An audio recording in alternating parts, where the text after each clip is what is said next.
So I'm an 18-year-old white heterosexual female. I was born on May 7th, 1997, and in a little town in Wyoming. I have one older brother, and my parents were divorced when I was 13. I was raised in Wells, Nevada, and my town did have some diversity in it, but it mostly just consisted of whites, Native Americans, and Hispanics. In my high school, I had the experience with a little bit of, I guess you could say a little bit of discrimination. I had students in my high school, mostly like natives and Hispanics, that would pretty much just use it against themselves, or use like their race and their color to get out of things, I guess you could say.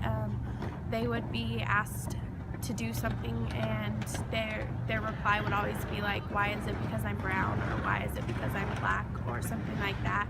And I never really took consideration of that until I came into college and started taking this class, and it really got me thinking of how they were almost taking advantage of white people.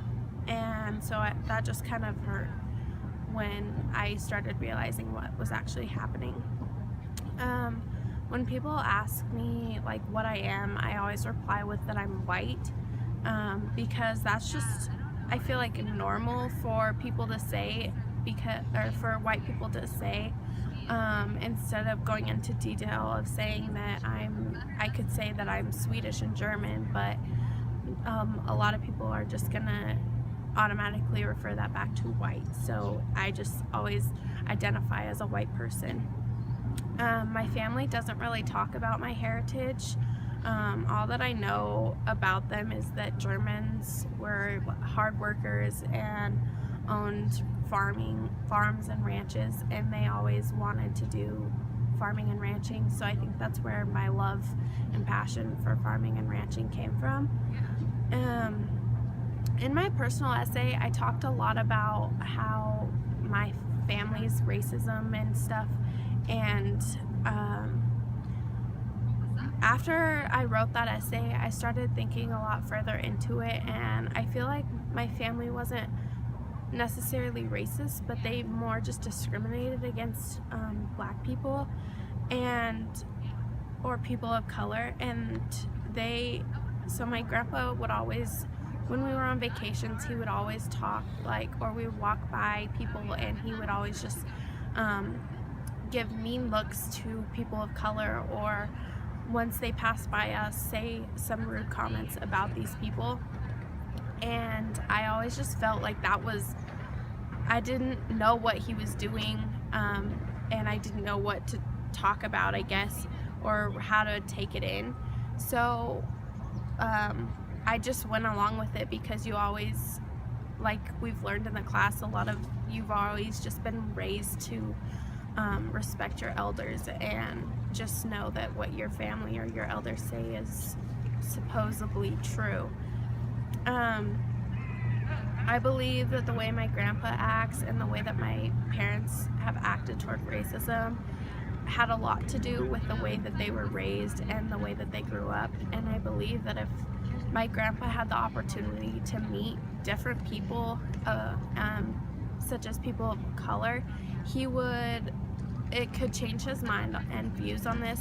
But so part of me feels that he's just got too much, he's been in it too long, and his mindset is set. So it would take a lot to change his mind. I believe that racism and discrimination are two different things. I believe that racism is a belief that all members of each race possess characteristics and abilities for this specific race, and that discrimination is the unjust treatment of different categories of people.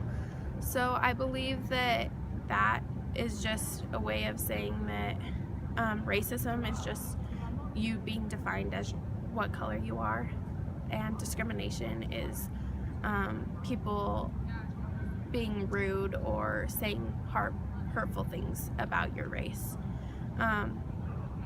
And with that being said, I do believe that white privilege does exist, but I don't think that it should exist. And I think about this from our white privilege book and the article about Tim Wise, or from Tim Wise, when he talks about how being white means that you don't have to think about it. And that really hit me when he was saying, or when I was reading that, because it's true. Being white means you don't have to think about it. I guess you could say that he's trying to say that whites have less to consider when making decisions, because we're seen as more competent in society. And I believe that's not true. I think that we live in a society where we all have equal rights, and so I think we should all be set as equal people and not have that. And when Tim Wise talked about the black man that had to leave a party early because he was black, leaving a white party, and he didn't want to have those have to be scared to go home, leaving this white community late at night. I think that's just not fair. I feel he should have been able to stay there and hang out. So after this class, I've learned a lot, and I believe that there is problems on our campus that need to be addressed, such as racism and discrimination, and this class has really opened my eyes to all of it.